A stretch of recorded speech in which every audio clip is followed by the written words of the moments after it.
Pessoal, tudo bem com vocês? Estamos aqui para iniciarmos mais uma aula de filosofia.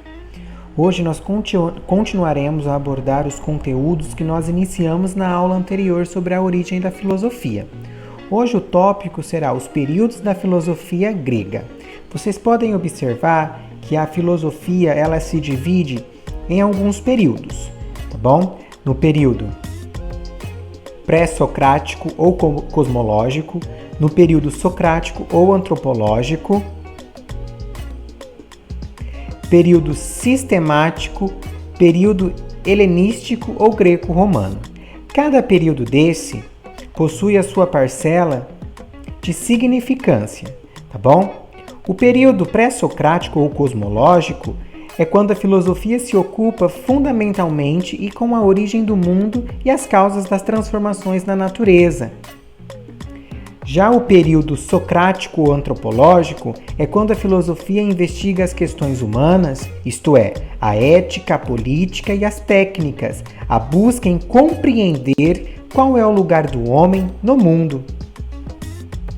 O período sistemático, quando a filosofia busca reunir e sistematizar tudo quanto foi pensado pela cosmologia e pelas investigações sobre a ação humana na ética, na política e nas técnicas. Aí que houve o interessante assunto da política que veio a surgir diante das situações, pessoal. No período helenístico ou greco-romano, a filosofia se ocupa sobretudo com as questões da ética, do conhecimento humano e das relações entre o homem e a natureza e de ambos com Deus. Nesse período helenístico, houve a participação da interação entre o homem e o Deus. Temos aí algumas imagens que representam alguns períodos, vocês podem analisar conforme a legenda. Também tenho a definição de Platão entre o mito da caverna, vocês podem ler, interpretar, ele é de fácil entendimento, tá bom? Vale ressaltar aqui que o mito da caverna também é chamado de alegoria da caverna. Ele foi escrito por Platão, tá? E encontra-se na obra intitulada A República.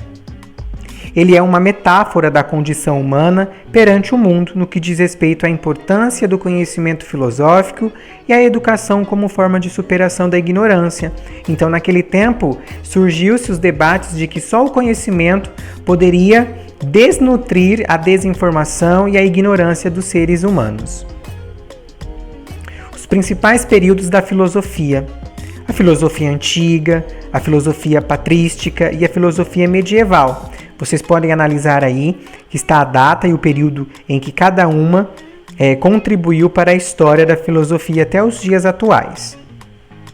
Nós temos aqui também alguns filósofos, que foram de suma importância para esse surgimento, tá ok? Nós temos Santo Agostinho, São Tomás de Aquino. Voltando aqui os slides um pouquinho, vamos fazer algumas observações a respeito de Santo Agostinho e São Tomás de Aquino.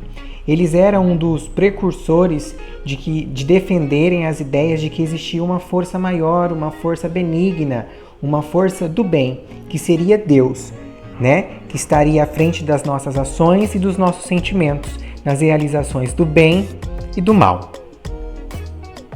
Dando sequência, nós vamos retratar aqui também as principais ideias dos períodos da história da filosofia. Tá? Na filosofia da Renascença, no século XIV até o século XVI, ela foi marcada pelas descobertas de obras de Platão.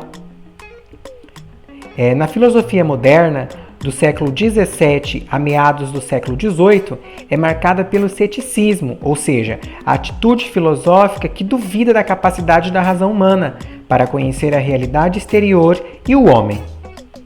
Embaixo tem alguns filósofos que fizeram parte que nós vamos estudar conforme as nossas aulas: Bacon, Descartes, Galileu, dentre outros. A filosofia da ilustração ou iluminismo nós também vamos abordar em aulas posteriores. Foi em meados do século XVIII e ao começo do início do XIX. Esse período também crê nos poderes da razão, da ciência. Os principais pensadores desse período foram Voltaire, Rousseau, Kant, dentre outros. Existem inúmeros, pessoal. Esses aqui são os mais importantes que a filosofia estuda, que a filosofia tenta compreender. Já a filosofia contemporânea, ela abrange o pensamento filosófico, que vai de meados do século XIX e chega aos nossos dias, aos dias atuais de hoje.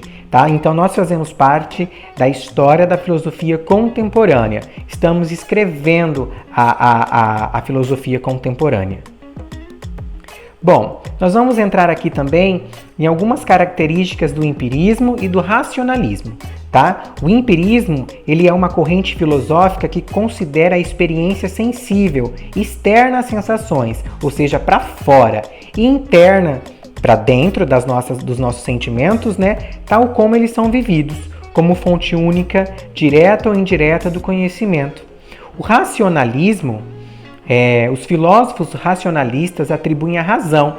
Então, o empirismo, ele tem uma base mais forte na experiência sensível, nos nossos sentimentos.